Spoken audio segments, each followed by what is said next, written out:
Bonjour Anthony. Vous n'êtes pas courtier, vous êtes agent général. Expliquez-moi la différence.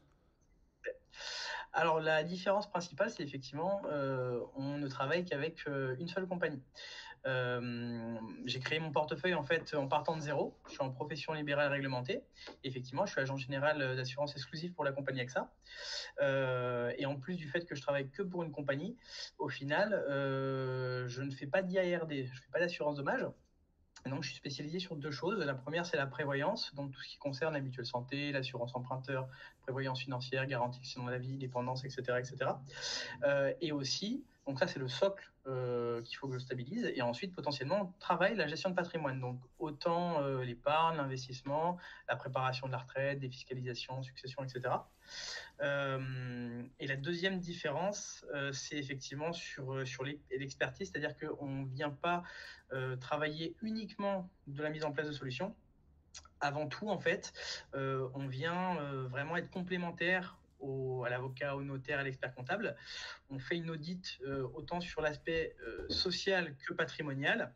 Et donc, on est capable, tout à fait, en toute confiance et transparence avec les clients, de parler de sujets comme changer, on en parlait juste avant, justement, changer le statut de la SASU vers une SARL, optimiser la succession, transmettre ou vendre une société, valorisation, etc., de patrimoine immobilier, création de CCI. C'est assez vaste.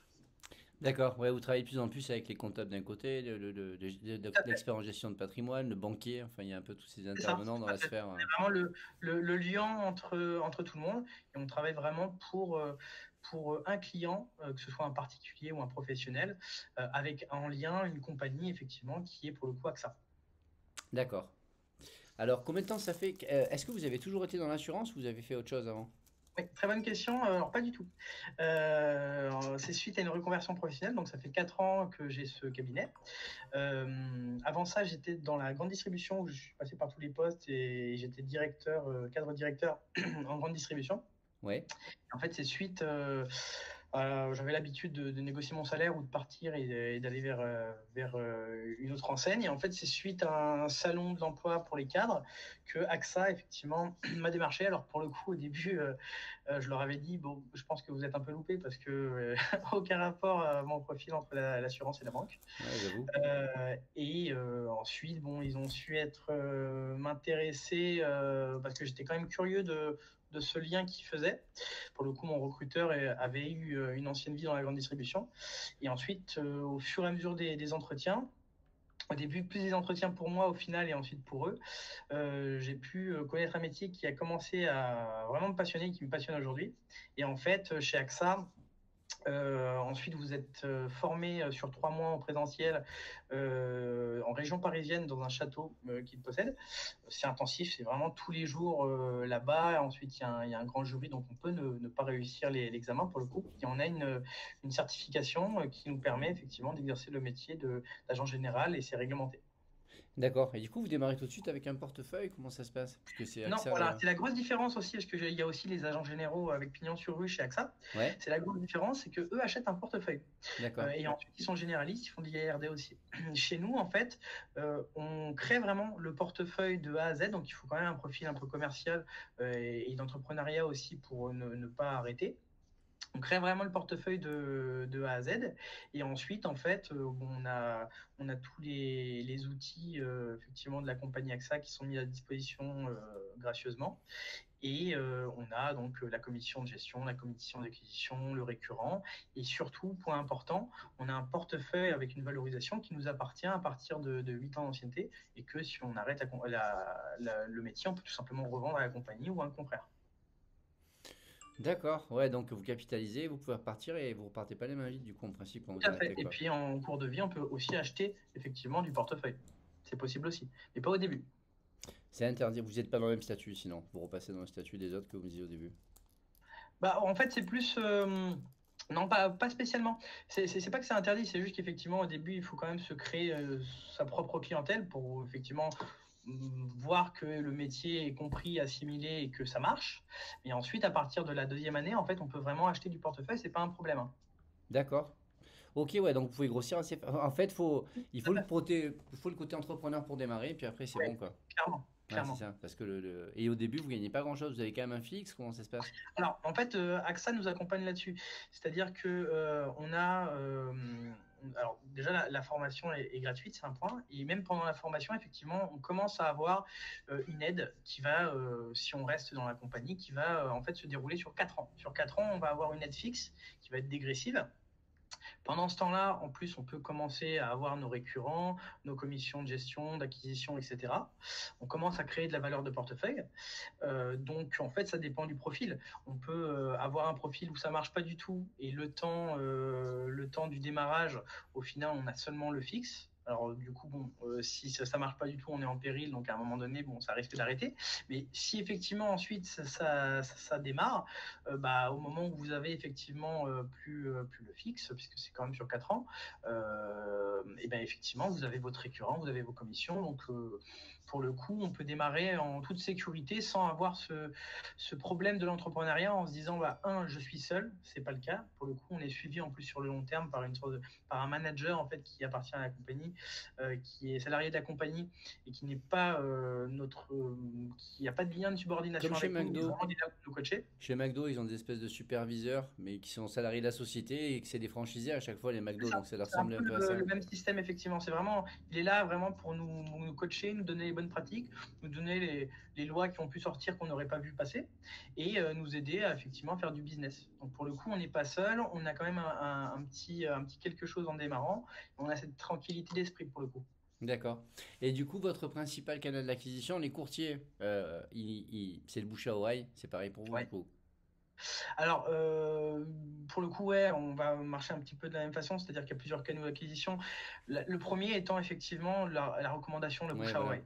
C'est-à-dire que c'est quand même bien puisque on vient travailler un prospect qui devient un client. La relation, en plus du fait qu'on a mis en place des contrats, la relation, normalement, si on a bien fait notre travail, il y a une relation de confiance et de transparence qui se crée. Donc, en toute logique, si il aime notre contact, il aime les conseils qu'on lui a prodigués et les solutions qu'on lui a mis en place, forcément, les impôts, tout le monde en paye, enfin une grande partie de la population en tout cas, tout le monde décède un jour, tout le monde a potentiellement un arrêt maladie un jour, etc. Tout le monde a les mêmes problématiques en fait. Donc si potentiellement je résous le problème d'une personne et qu'il est content de mon contact, de ma stratégie, il va effectivement me recommander à sa famille, à ses collègues, etc. Donc ça, c'est vraiment passif en plus, c'est passif et ça marche sur le long terme. Ça ajoute de la confiance aussi avec le client. Et après, comme tout le monde, bah, on achète des leads, on crée potentiellement des sites internet, on fait des clubs à faire, on fait les réseaux sociaux. Je travaille énormément sur les réseaux sociaux. Et puis pour le coup, nous, notre cabinet, depuis cette année, on a choisi aussi de développer vraiment l'agence. Donc là, j'ai acheté, en fait, je suis dans mes locaux et j'ai acheté en début d'année un local. J'en ai fait un centre d'affaires patrimonial où effectivement, sur place, on a effectivement mon cabinet, agent immobilier, on cherche d'ailleurs, on a encore un bureau, on cherche d'ailleurs un professionnel qui pourrait s'installer avec nous pour vraiment travailler en synergie sur des dossiers mutuels. Alors ça peut être un expert comptable, ça peut être un courtier d'ailleurs, un courtier en crédit, puisque AXA est certes une banque assurance, avant tout une assurance, elle fait du prêt, mais effectivement, c'est pas notre métier principal, donc potentiellement un courtier en crédit. Et en fait, donc je disais, sur place, on a aussi une salle de réunion qu'on loue à la demi-journée pour les sociétés, donc potentiellement les convertir en clients. Et aussi, on fait ce qu'on appelle les ateliers d'expertise, c'est-à-dire que parfois, à peu près une fois par mois ou une fois tous les 2 mois, on invite en fait une dizaine de prospects et on anime des thématiques avec des experts comptables, des notaires, des avocats sur différents sujets, comme je l'ai dit tout à l'heure, ça peut être la succession, création de société, valorisation de patrimoine, etc. Donc on a D'accord. vraiment beaucoup de canaux d'exploration pour les prospects, hein. D'accord. Et les réseaux sociaux, vous y êtes dessus, vous m'avez dit, ça vous a ramené des clients ou c'est plus de la visibilité ou vraiment des clients, ouais, ça vous a C'est un ramené? peu les deux, ouais. C'est un peu les deux. C'est-à-dire que les réseaux sociaux, je pense qu'au jour d'aujourd'hui, c'est vraiment indissociable de la profession, de toute façon. Surtout si on veut se confronter à la concurrence avec les néo-banques, néo-assureurs, etc. Et ça peut être les deux. Je pense que les réseaux sociaux, il y a plusieurs façons de les travailler. Maintenant, effectivement, LinkedIn, par exemple, c'est important de montrer son expertise, de monter ses promotions et son expertise en en postant en fait 1 à 2 fois par semaine. Et si on attend que ça, si on attend du retour que en faisant ça, ça marchera pas. Il faut aussi derrière relancer par des messages, des emails, etc., en leur indiquant qu'on a fait ce post. Ça peut être effectivement bon par rapport à leur profil de le lire, et ensuite on les relance pour potentiellement tout simplement travailler.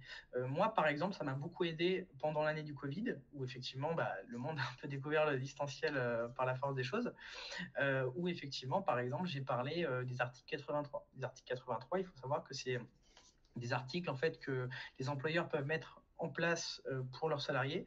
Eux, ça leur permet en tant que société de défiscaliser, et en fait les salariés, sans le savoir forcément, c'est impressionnant, il y a même des DAF, des directeurs financiers que j'ai dans mes clients depuis ce moment-là, qui ne savaient même pas eux-mêmes qu'ils avaient de l'argent qui dormait. D'accord. Et en fait, il faut savoir que on peut le transférer, les envoyer sur les nouveaux plans épargne retraite. Et ben en fait, sur la première année quand il y a eu le Covid, j'ai fait une communication comme ça, alors beaucoup, hein, ça fait 1200 mails, hein, je crois, mais ça m'a permis de récupérer énormément d'épargne et de clients qui me suivent encore 4 ans après toujours, quoi. Donc ça marche très bien, mais ça demande un peu de temps. Vous avez envoyé 1200 emails ou mail? Les deux. D'accord, 1200 messages quoi, contact. Ouais, tout à fait, ouais. Ouais, forcément avec le volume, s'ils sont bien ciblés, ça fait du C'est retour, c'est ça, comme tout tout quoi. à fait, ouais. Ok, donc vous êtes pas mal digitalisé. Vous êtes tout seul ou vous avez des employés ou un alternant ou quelque chose, vous êtes tout seul? Alors, c'est un sujet en cours. Pour l'instant, effectivement, je suis seul, je n'ai pas d'associé, du fait que j'ai une agence à taille humaine. Par contre, du fait que j'ai vraiment acheté et créé ce centre, l'idée, effectivement, ce serait en 2024 de peut-être recruter très certainement un profil commercial pour m'aider autant sur la partie prospection extérieure que sur place à Marseille, dans le 12e et ailleurs, et augmenter effectivement le volume de l'agence. Et après, pourquoi pas un profil administratif, hein, ça viendra avec le temps. Même si vous n'êtes pas courtier, vous avez quand même eu exactement la même chose au départ à faire, créer votre portefeuille, démarrer, apprendre le métier, tout ça.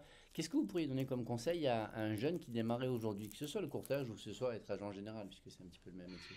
Je pense qu'il y en a beaucoup maintenant. S'il y a une chose qui résonne vraiment, c'est un métier qui est très vaste pour le coup, qu'on peut faire simplement en se disant bon bah je vais signer des contrats, mais je pense que c'est pas périn et puis c'est pas fun.